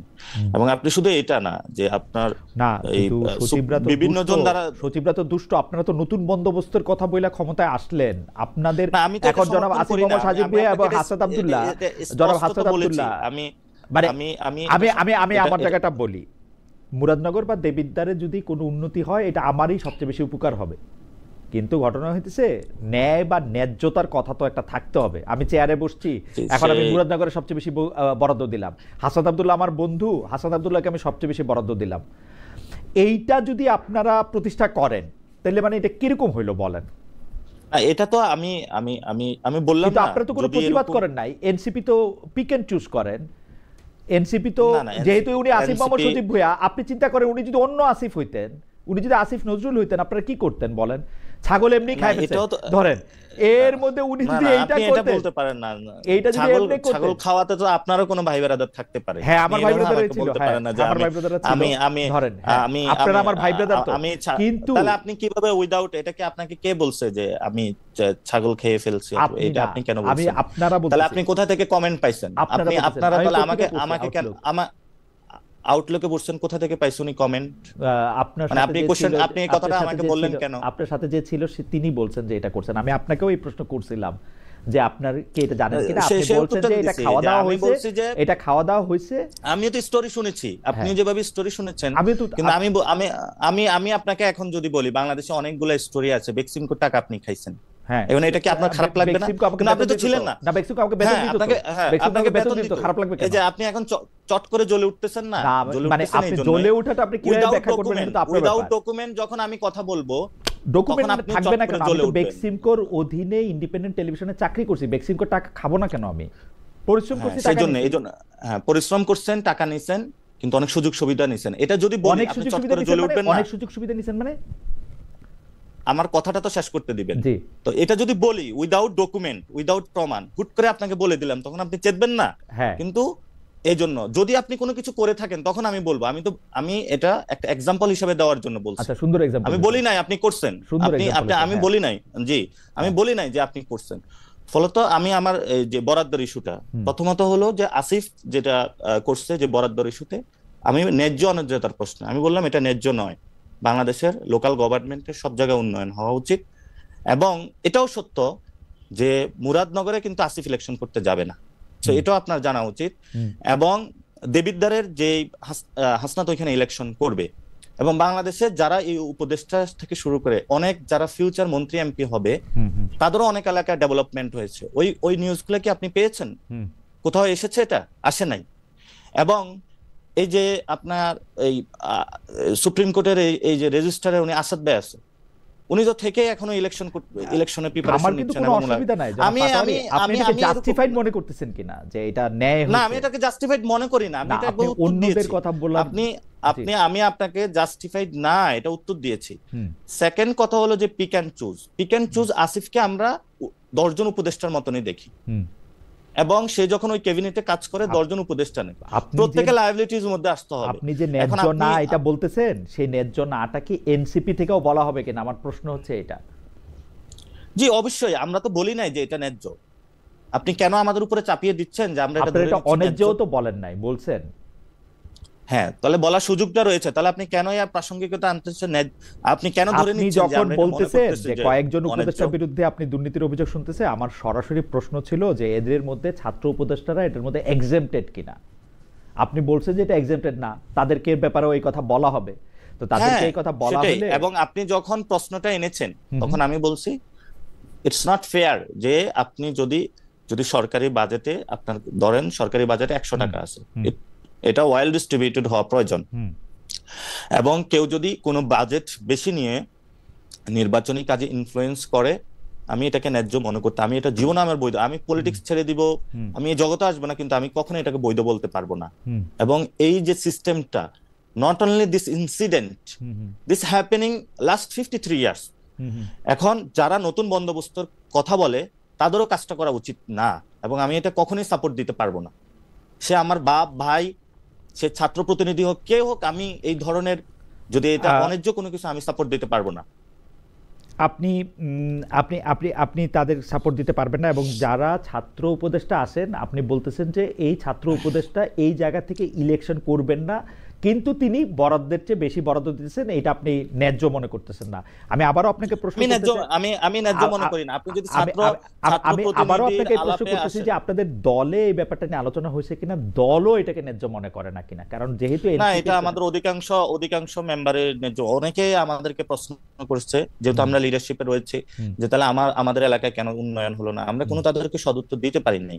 এবং নট অনলি দ্যাট, আপনি আমাদের আরেকজন যিনি ছাত্রদের মধ্যে থেকে উপদেষ্টা হয়েছেন, মাহফুজ আলম, যদি তারা নতুন মাহফুজ আলমের এলাকায় কি এ ধরনের কোনো উন্নয়ন হয়েছে? হয় নাই। মাহফুজ আলমের এলাকায় মানে এই ধরনের উন্নয়ন আপনি খোঁজ নিয়েন, আপনি না আমি খোঁজ নিয়েন না, আমি এটা বুঝাতে চাচ্ছি, আপনি একটা জিনিস দ্বারা সবকিছু মানে সামগ্রিকভাবে যখন একটা জিনিস নিয়ে আসেন, তখন এমনি কিন্তু পিপল আমাদেরকে এই ধরনের মনে করে, যেমন আমাদের এলাকার মনে করে আমার BMW আছে, মার্সিডিজ আছে, তো এটা এক ধরনের, এটা কিন্তু সোশ্যাল ফেয়ারে বা বিভিন্ন জায়গায় এগুলো সম্মতি উৎপাদন করা হয়। অথচ যখন আমরা মানে এত কষ্ট করতেছি, যেমন আমি পার্সোনালি একটা টাকা দুর্নীতি করি নাই, তখন এগুলো আসলে শুনতে খারাপ লাগে। মানে আপনি যখন সামগ্রিকভাবে সবাইকে ঢুকিয়ে দিবেন, কিন্তু যেটা অন্যায্য আমি এটাকে অন্যায্যই বলবো, এটা কখনো আমি ন্যায্যতার প্রশ্ন, আমি এটা বৈধতা। সেখান থেকে যদি দল থেকে এইভাবে হলো, তাহলে দলকে আপনি, তাহলে আমার তো জিজ্ঞেস করা উচিত যা কিছু হচ্ছে সবাইয়ের কেন আমরা কমেন্ট করি না। কিন্তু আমরা এটা বলি নাই যে যদি দুইটা এলাকায় বা বাংলাদেশের এক জায়গায় শুধু অয়েল ডিস্ট্রিবিউশন হয়, আমি এটাকে অন্যায্য মনে করি, এবং যদি দল এটাকে না মনে করে আমি দল ছেড়ে চলে যাব, কিন্তু আমি এটাকে ন্যায্যতার প্রশ্ন দিব না। আপনি মনে করতেছেন যে দলেরও এটা বলা উচিত, এবং দল যদি এটা মনে না করে তাহলে আপনি দল ছেড়ে চলে যাবেন। যাই হোক, এটার ব্যাপারে আপনার খুবই বোল্ড একটা পজিশন আপনার এই ব্যাপারে, আপনাকে ধন্যবাদ। আমি একটু ডক্টর ফাহাম আব্দুল সালাম আপনার কাছে আসি যে 31 দফা আন্দোলনের শরিক, মানে আপনাকে আগে একটা প্রশ্নের জায়গায় আমি ছিলাম, এখন নতুন প্রশ্নটা একসাথে করে রাখি। 31 দফা আন্দোলন অনেক শরিক দলের নেতাই আমাদের অনুষ্ঠানে বা অন্য সাংবাদিকদের সাক্ষাৎকার দিতে এসে বলেছে যে 5 আগস্টের পর থেকে বিএনপি তাদের সেভাবে মূল্যায়ন করছে না। ডাকসু ভোটের ফলাফল থেকে একটা বিষয় স্পষ্ট, ছাত্র সংসদ নির্বাচনে ছাত্রদল যদি একা শিবিরকে মোকাবেলা না করে অন্য কিছু ছাত্র সংগঠনদের জোটবদ্ধ হয়ে প্যানেল দিত, তাহলে হয়তো ফলাফল তাদের অনুকূলে আসতে পারতো। যাই হোক, এইটা অন্য কথা। বিএনপি অন্য শরিকদের যথেষ্ট মূল্যায়ন করছে না, আপনি এই বক্তব্যের সাথে আসলে একমত কিনা? It's too early to say, কারণ বাংলাদেশের প্রেক্ষাপটে আপনার যে অন্য শরিকদের যেই মূল্যায়নের প্রশ্নটা আসে, এটা মূলত আমরা মনে করি যে নির্বাচনের সময় আপনি তাদেরকে টিকিট দিচ্ছেন কিনা, এটার ভিত্তিতে প্রশ্নটা শুরু হয়। স্পেশালি যখন আপনি গভর্নমেন্টে নাই, আপনার তো আসলে বিএনপি তো স্টেক হোল্ডার না দেশ চালানোর ব্যাপারে, তো বিএনপির কাছে তো আসলে এখন অন্য মানে তাদের তো এখন পলিসি মেকিং এ কোনো ইনপুট নেওয়ার কোনো উপায় নেই। তো এখন আপনি যদি খুব কেয়ারফুলি চিন্তা করে দেখেন যে যারা শরিক দল, তাদের যে মতামতের মূল্য নেওয়ার যে সময়টা, এটা নির্বাচনের আগে হবে, এখন তো ওই সময়টা আসে না। It's too early to say. এখন আপনি যদি মনে করেন যে ধরেন আমি তারেক রহমান এবং আপনি একজন অন্য কোনো দলের নেতা, আপনি যদি আমার কাছে একটা টাইম চাইলেন, আমি টাইম দিলাম না, আমি কথা বলছি। এখন এটা বিএনপিরও 100টা নেতার ক্ষেত্রে হতে পারে। তার মানে কিন্তু এইটা না যে মানে শরিক দলগুলোকে গুরুত্ব দেওয়া হচ্ছে। আমি জানি না অ্যাকচুয়ালি কি হয়, আমি জাস্ট কথা বলছি।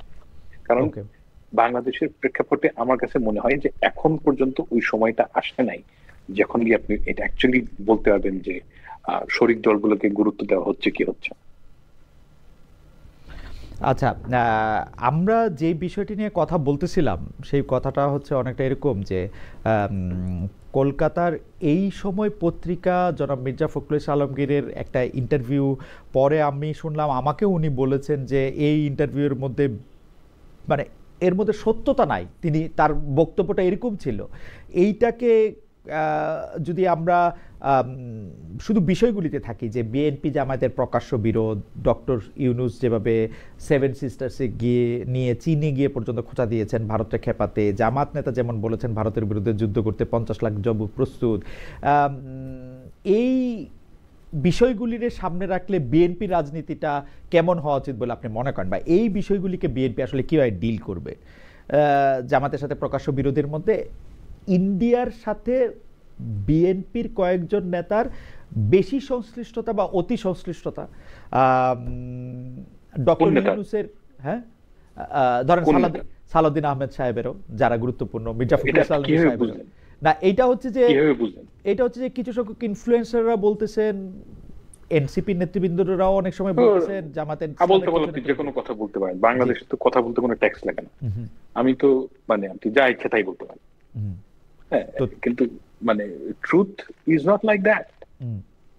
আমি তো দেখি না যে বিএনপি নেতাদের সাথে ইন্ডিয়ান নেত্রীর কোনো যোগাযোগ আছে, মানে ভালো সম্পর্ক তো অনেক পরের কথা, যোগাযোগ আছে, এটাই আমার কাছে মনে হয় যে কাজগুবি কথা।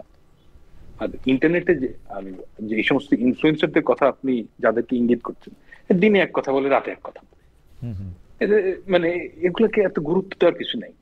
আমি মানে রিয়ালিটিটা বোঝার চেষ্টা করি যে বিএনপির সাথে যে ইন্ডিয়ার যে একটা ধরম মরমের কথা অনেকে বলে, আমি তো রিয়েল লাইফে কিছু দেখি না।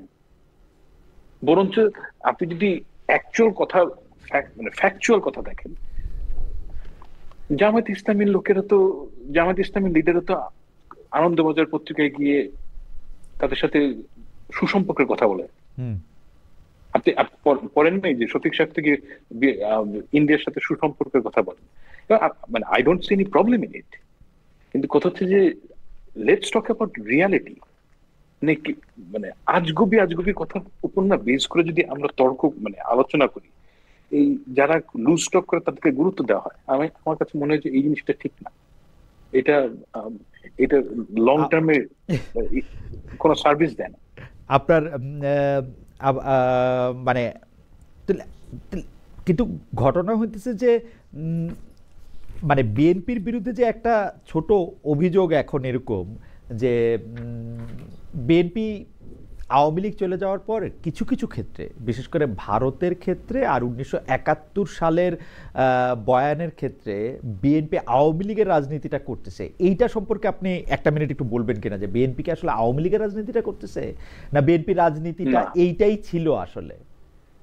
না দেখেন, আমি একটা বাস্তবতার কথা বলি। বাংলাদেশের সবচেয়ে বেশি মুক্তিযোদ্ধা হচ্ছে গিয়ে বিএনপির মধ্যে। হ্যাঁ, এই পাটোয়ারি আগামী 30 বছর পরও 2024-কে বলতে হবে না, এটা হচ্ছে বাস্তবতা। যে সারা জীবন 2024-এর যে গণঅভ্যুত্থান এটাকে নিয়েই চলবে। বিএনপির যে প্রতিষ্ঠাতা, সে হচ্ছে কি দুটো দেশের হাইয়েস্ট গ্যালেন্ট্রি অ্যাওয়ার্ড পাওয়া মানুষ, মুক্তিযুদ্ধ করছেন। আপনি যদি মনে করেন যে বিএনপি মুক্তিযুদ্ধকে বাদ দিয়ে দিবে, এটা কোনোদিনও হবে না। It's never gonna happen.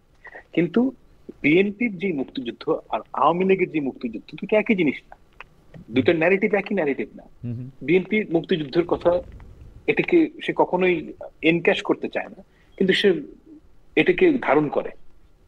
তো বিএনপি মুক্তিযুদ্ধের কথা কখনোই বাদ দিয়ে দিবে না। এখন জামায়াত ইসলামী এনসিপি চায় যে মুক্তিযুদ্ধ কথাটাই যাতে বিএনপি না বলে। জামাত ইসলামী তো জামাত ইসলামীর অবস্থা চেঞ্জ করে নাই, তাদেরকে তো 2001 সাল থেকে 2006 সাল পর্যন্ত আপনাদের নিয়ে পথ চলতে কোনো অসুবিধা হয় নাই। জামাত ইসলামী তো এরকমই বলতো, ওই সময় তাই বলতো, 71 সালেও তাই বলতো, 75 সালেও তাই বলতো। না, জামাত ইসলামী তো বিএনপি সম্বন্ধে একটা, এই মুক্তিযুদ্ধ সম্বন্ধে একটা একিলিস হিল, তাদের তো একটা অ্যালার্জি আছে। মুক্তিযুদ্ধ শব্দটা শুনলেই তারা রেগে যায়, সবসময় ছিল। হ্যাঁ, এখন বিএনপি তো ওই দলটা না। কিন্তু আপনাদের সাথে যখন ছিল তখন তো তারা ওই অ্যালার্জি নিয়েই আপনাদের সঙ্গে ছিল, তখন কেমনে ছিল, এখন কেমনে আবার আলাদা হইলো? এখন তো ছিল না, মানে আপনাদের সাথে না।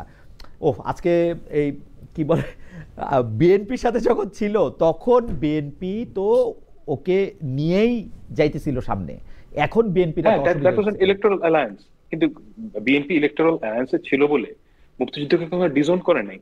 মুক্তিযুদ্ধ এটা কোনোদিনও বিএনপি কোনোদিনও মুক্তিযুদ্ধকে ডিজোন করবে না। না, আমি কিন্তু এটা বুঝছি ব্যাপারটা, বিএনপি মুক্তিযুদ্ধকে ডিজোন করে নাই, কিন্তু মুক্তিযুদ্ধকে যারা ডিজোন করে বা আপনি যাদেরকে অ্যালার্জিক বলতেছেন তাদের নিয়ে পথ চলতে বা অ্যালায়েন্স করতেও কোনো অসুবিধা হয় নাই।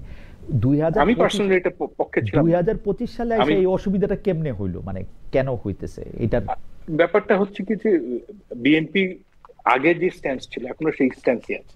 ওকে, কিন্তু কথা হচ্ছে যে আওয়ামী লীগ না থাকার কারণে এখন মনে হচ্ছে যে বিএনপি মুক্তিযুদ্ধের সোল এজেন্ট হয়ে গেছে। আমি পার্সোনালি বাংলাদেশে মুক্তিযুদ্ধ কিংবা 2024-এর যে ন্যারেটিভ, এটা নিয়ে বক ডাউন হয়ে থাকার লোক না। আমি সামনে দেখতে চাই যে সামনে বাংলাদেশের মানুষের জীবন কিভাবে বেটার হবে। এখন এই সারাদিন পিছনের দিকে তাকায় থাকার লোক আমি। আচ্ছা ডক্টর সালাম, আপনাকে অনেক ধন্যবাদ। আমি একটু জনাব নাসিরউদ্দিন পাটোয়ার কাছে যেতে চাই, তার আগে দুজন দর্শকের মতামত আমার একটু চোখে পড়েছে, তাদেরকে একটু বলি। উনার একজনের নাম যশ উদ্দিন, উনি বলেছেন আমাকে বলেন খালেদ, তারা দুজনই একই মতের, ক্ষমতার কাছাকাছি, এদের ডিফেন্ড করবে কে? আপনাদের গেস্ট সিলেকশন তো ঠিক না, এদের ঘাটাতে কে যাবে? এই রকম সহমত শো করে কি লাভ? ও আরেকটা কথা বলছেন, আমি এটা একটু সেন্সর করছিলাম নাসিরের কথা ভাইবে, আবার একটু বলি যে উনি বলছেন যে নাসির তো উগ্র, এদেরকে ঘাটাতে। আচ্ছা, আরেকটা হচ্ছে সিম্পল পিপল, উনি বলেছেন খালেদ মহিউদ্দিন এত রিয়েক্টিভ কেন, তার বিরুদ্ধে কেউ কিছু বললে, কটু কথা বললে সাথে সাথে প্রতিক্রিয়া দেখায়, একজন সঞ্চালককে ধৈর্য শক্তির অধিকারী হতে হয়, নিজের বিরুদ্ধে কেউ কিছু বললে চুপ থাকতে হয়। Okay fine, thank you. আমি একটু জনাব নাসিরউদ্দিন পাটোয়ারি আপনার কাছে আসি, যে সংবাদ সম্মেলন করে ঘোষণা দিয়ে কেউ কেউ আপনাদের দল ছাড়ছেন, এক্ষেত্রে নিজের প্রতি অন্যায়ের বিচার না পেয়ে দল ছাড়ার কথা কেউ কেউ বলতেছেন। অন্যদিকে জুলাই আন্দোলনের মুখ যারা রাজপথে সোচ্চার ছিলেন তাদের কোটি কোটি টাকা চাঁদাবাজির মানে অভিযোগ আসতেছে, গ্রেপ্তার হচ্ছেন কেউ কেউ। আপনাদের জুলাই আন্দোলনের যারা সবচেয়ে সামনের সারির নেতা, আমি নামই বলি, আপনার জনাব হান্নান মাসুদ যাদেরকে ছাড়িয়ে নিয়ে আসছিলেন তাকে আবার গ্রেফতার করা হয়েছে। এই সার্বিক এই যে এইসব অভিযোগ, অভাব, অসঙ্গতি, এগুলি নিয়ে আপনারা একটা তালিকা করে এটাকে একটা প্রায়োরিটি করতেছেন কিনা? অন্যদিকে আমরা দেখলাম আপনি না শুধু আপনি মানে মানে অনেকে বলে থাকেন যে আপনার কথা শুনে অনেক সময় অনেক ধরনের অনুবাদ হয়, কিন্তু সবশেষ আমরা দেখলাম যে সাংবাদিকদের সঙ্গে এনসিপির নেতাকর্মীরা খারাপ ব্যবহার করায় যুক্তরাষ্ট্র ফেরাত আক্তার ও তাসনিম যারা সংবাদ সম্মেলন বয়কট করেছেন সাংবাদিকরা। এটা নিয়ে কি বলবেন? মানে আমরা যদি সার্বিকভাবে জানতে চাই যে এই অভিযোগ, অসঙ্গতি, সাংবাদিকের সাথে বয়কট, সেটা কে বলবেন? আর আমি একটু দর্শকদের একটু বলি যে আমার আরেকটা জিনিস একটু বলে নেই, সে আপনাদের যদি মনে হয় যে আমাদের দুইজন গেস্ট একই পক্ষের লোক, তাহলে আমি আবার অনুরোধ করব শুরু থেকে যদি আপনারা একটু কষ্ট করে শোনেন, তাহলে এটার জন্য একটু ভালো হবে। আপনারা অনুষ্ঠান দেখে মন্তব্য করলে ভালো হয়। আর আমাকে নিয়ে সমালোচনা করতেই পারেন, হ্যাঁ, আমি কি আর করা যাবে। জনাব নাসিরউদ্দিন পাটোয়ারি, আপনাদের এই তালিকার বা অন্যের কথা যদি একটু বলেন, আমি মেনে নিচ্ছি। আপনি যে অভিযোগগুলো বলেছেন, যেগুলো পত্রিকায় আসছে, এগুলো সত্য, এবং আমরা সব ক্ষেত্রে ব্যবস্থা নিতে পারি নাই। এটার জন্য আমি নিজেও লজ্জিত, এবং আসলে আরো হয়তো বা আরো কিছু। এখন যখনই এই ধরনের কাজে অন্যান্য দল এঙ্গেজ হতো, আমরা সর্বোচ্চ চেষ্টা করতেছি এই জিনিসগুলাতে, এবং আপনি যেটা বলেছেন এটা সত্য। এবং আমাদের পরবর্তীতে আমি মানে রুট কজে যখন আমরা খুঁজতে যাচ্ছি, আসলে পুরো যখন সবকিছুই পচে যায়, পচা জিনিসে আসলে নতুন করে কিছু উৎপাদনে অনেক কষ্ট। সো যেটা বিএনপি অথবা জামাত সবার ক্ষেত্রে একই প্রক্রিয়াগত জায়গায় একই প্রবলেম হচ্ছে, যেটা দীর্ঘদিন ধরে মানে ফাহাম ভাই বলছিল একদিন, ওনার একটা আমি ইউটিউবে একটা বক্তব্য শুনেছিলাম, আমাদের সোসাইটির কি অবস্থা, হিস্টোরিক্যাল উনি অনেকগুলো ব্যাকগ্রাউন্ড টেনেছেন। যেগুলো বলেছেন একটু সত্য, এবং এটার জন্য আমি পার্সোনালি লজ্জিত যে এই ধরনের নিউজগুলো আমি এক্সপেক্ট করি নাই। কিন্তু লাস্টে যেটা এয়ারপোর্টে ঘটেছে সেটার বিষয়ে হয়তো আমি কিছু বলতে পারবো যদি আপনি শুনতে চান। জি জি, সেটা হচ্ছে একটু সংক্ষেপে যদি বলেন, কারণ আরো দুইটা বিষয় আছে, আমরা একটু টাইম ম্যানেজমেন্ট আজকে একদম 10-0 পেয়েছি। জি, সেটা হলো যে আমরা ওই ওনারা যখন আসছে তখন আমাদের উত্তর মহানগরীর যারা ছিল তারা হলো রিসেপশন করতে গিয়েছিল। তো আমি হয়তোবা জানলে ওইটা না করে আমি সুন্দরভাবে এই জিনিসটা অ্যারেঞ্জমেন্ট করতাম, যারা বুঝে শুনে সিনিয়র কয়েকজনকে ফুল দিয়ে বরণ করে হয়তোবা নিয়ে আসতো। এটা যেভাবে ফ্যামিলি রিসেপশনটা হয়। আর আমি এই ধরনের রিসেপশনের বিরোধী লোক। আমি যখন জাপান থেকে আসছে আমি কাউকে বলছি, যারা আসতে চাইছে আমি বলছি আসা লাগবে না। আমি গাড়ি পাইছি, উবার পাইছি, একটা উবার দিয়ে বাসায় চলে আসছি। এগুলা বাংলাদেশে বেশি আতিথেয়তা, বেশি দেখানোর মানে এটা জায়গা। তো ওই যখন হুমায়ুন কবির ভাই প্রেসে কথা বলতেছিলেন, তখন যারা আসছে ওরা তো মনে করতেছে যে আমাদের নেতা আসতেছে, আমরা স্লোগান দিব, ওরা স্লোগান দিচ্ছিল। এতে সাংবাদিকদের যে নিউজ কাভারটা এটা ভালো করে হচ্ছিল না। তো কয়েকজন সাংবাদিক এসে বললো যে ভাই আপনারা চুপ করেন, আমরা একটু কাভার করে নিই। তো উনিও ভদ্র ছিল সবাই। যাদেরকে বলা হয়েছে এর মধ্যে যারা ওই থানা লেভেলে আসছিল তারা তো ওই স্লোগানটাই জারি রাখতেছিল। মানে তারা তো আর এই যে আমাদের সাথে, আমরা যখন সাংবাদিকদের সাথে কথা বলি একটা মিউচুয়াল রেসপেক্ট, আন্ডারস্ট্যান্ডিং বুঝি, পলিটিক্যাল পার্টির সাথে একটু ছাড় দিয়ে কথা বলা, কিন্তু ওরা তো ওই জিনিসটা বুঝে নেয়। ওরা তো দলাদলির জায়গাটা চলে গেছে, যে না আমাদের কেন বলবে যে আমরা স্লোগান দিতে পারবো না, আমাদের নেতা আসছে। তো এতে সাংবাদিক ভাইয়েরা খুব বিরক্ত হয়েছে, ওনারা এটা এই পর্যায়ে চলে গেছে। তারপরে আক্তার ওইখানে ছিল, সব সাংবাদিকদেরকে বলছে ভাই I am taking the responsibility, I am sorry from that. যেটা হলো তো সাথে সাথে তো আবার প্রথমেই কালের কণ্ঠ নিউজটা করছে ওই আঙ্গিকে করে এই পরিস্থিতিতে চলে আসছে। এখন এটা আমরা যেটা ফিল করতেছি আসলে আমরা মনে করেছিলাম এই মিডিয়া দখল বা মালিকানা ট্রান্সফার বা এগুলাতে আমরা যাব না, কিন্তু বাংলাদেশ খুব নেস্টি জায়গা। মানে এখানে আসলে যারা ভালো জার্নালিজম করতে চায়, ইউ অলসো এক্সপিরিয়েন্স ইট, তারাও করতে পারে না। মিডিয়া ওনার যারা রয়েছে তারাও দলগুলোর কাছে বন্দী, নাহলে তাদের বিজনেস চলবে না। খুব নেস্টি একটা জগতে আমরা আছি, জানি না বাংলাদেশের কি হয় ভবিষ্যতে। আচ্ছা ঠিক আছে, আমি হচ্ছে যে আপনি তো আসলে ইয়ার কথা বললেন, আমরা একটু ডক্টর ফাহাম আব্দুল সালামের কাছে যাই এই বিষয়ে একটু আপনিও একটু মন্তব্য করেন। সেটা হচ্ছে যে পাহাড়ে এখন যা হচ্ছে, আমি প্রশ্নটা করতে চাই না কারণ প্রশ্ন করাটাও আসলে এক ধরনের পলিটিক্যালি ইনকারেক্ট মনে হচ্ছে আমার কাছে। আমার পাহাড়ে যেটা হচ্ছে সেটার ক্ষেত্রে জনাব ফাহাম আব্দুল সালাম আপনার মতামত একটু জানতে চাই, একটু শুনতে চাই জনাব নাসিরউদ্দিন পাটোয়ারিকে, কিন্তু আপনি আগে বলবেন। তার আগে একটা দর্শকের একটা মতামত একটু শুনে রাখি। ওনার নাম জামির হোসেন, উনি বলছেন খালেদ মহিউদ্দিনও ভিউ পাইতে চায়। আসলে সে যে চিন্তা ভাবনার মানুষ, সেই চিন্তার বাহিরে কথা বলে এখন ভিউ চায়, সব দিকে কথা বলারও চেষ্টা করে। ভাই ডক্টর সালাম, আপনি যদি একটু পাহাড়ের কথা একটু বলতেন যে পাহাড়ে এখন যা হচ্ছে। পাহাড়ের বিষয়টা নিয়ে কথা বলা খুবই রিস্কি, কারণ হচ্ছে যে আমি অনেকগুলো কারণ মানে বিভিন্ন লোকের কথা বিভিন্ন রকম, এটা নিয়ে কোনো মানে কমেন্ট করাটা খুবই কারণ আমি এত মানে ভিন্ন ভিন্ন রেঞ্জের কথা শুনলাম এবং পড়ছি যে এটা বিলিভ করা খুব ডিফিকাল্ট যে অ্যাকচুয়ালি কি ঘটছে। এখন আসলে যদি কেউ রেপড হয়ে থাকে, এটাকে ডিনাই করা একটা খুবই খারাপ কাজ। আবার যদি রেপ কেউ না হয়ে থাকে, তাহলে ওইটার এগেইনস্টে কথা বলা আরেক বিপদ, কারণ আমি আসলে জানি না এবং বেশিরভাগ লোকই জানে না যে অ্যাকচুয়ালি কি ঘটনা ঘটছে। তবে একটা ঘটনা আমি জানি, একটা কথা আমি জানি যেটা অনেকেই জানেন না, যেটা আমি বলতে চাই। সেটা হচ্ছে গিয়ে আগামী 1-2 সপ্তাহের মধ্যে আমাদের হাসিনা আমলে কয়েকজন আওয়ামী মিলিটারি টপ অফিসিয়ালের এগেইনস্টে চার্জশিট হবে এবং বাংলাদেশে যে এখন আগামী 2-3 সপ্তাহ এই ধরনের বিভিন্ন ধরনের অস্থিরতা দেখা দিবে এবং এগুলা যে আমি 4 জনের কথা জানি, মানে এই 4 জনের আওয়ামী আমলে যারা মিলিটারি অফিসার ছিল তাদের তারা দেশে নাই, পালিয়ে গেছে। তারা পালিয়ে গেছে। হ্যাঁ, তাদের মানে এই ধরনের কাজ করার জন্য তাদের যথেষ্ট বন্ধু বান্ধব বা ফলোয়ার বা এনাবলার তারা এখনো আছে। আর ও ইয়েস, অ্যাবসলিউটলি মানে 100%। আচ্ছা, মানে এটা তো আমার মনে হয় যে জি ডিজিএফআই, আপনি যখন ডিজিএফআই করেন আপনার অনেক এখানে আপনার অনেক ভাই বেরাদার হয়তো। ওকে, অনেক, কিন্তু আমার অভিজ্ঞতা দেখছি কি ডক্টর সালাম, এই ভাই বেরাদাররা ক্ষমতার সাথে এত সম্পর্কিত, ক্ষমতা পাল্টায় দিলে সঙ্গে সঙ্গে তারা রঙও পাল্টায় ফেলে।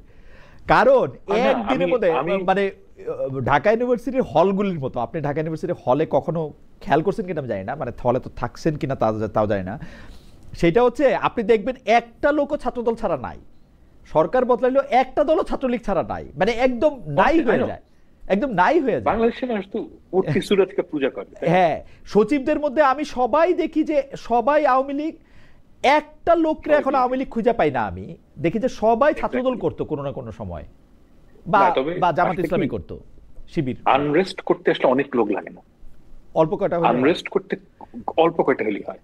কিন্তু আমি তো আসলে ক্ষমতার সাথে সম্পৃক্ততা না থাকলে এই ধরনের মানে লয়াল বিদ্রোহী রোমান এদের আমি দেখি না। আমি দেখি যে ক্ষমতার সাথে একটা জোড়া দেওয়া, বুঝছে?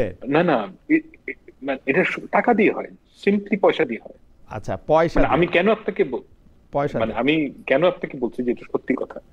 আমি এমন অনেক সময় মানে যেমন ধরেন গত বছর আপনার মনে আছে যে চিটাগাং একজন অ্যাডভোকেটকে কোপায় মারা হলো, ওইটার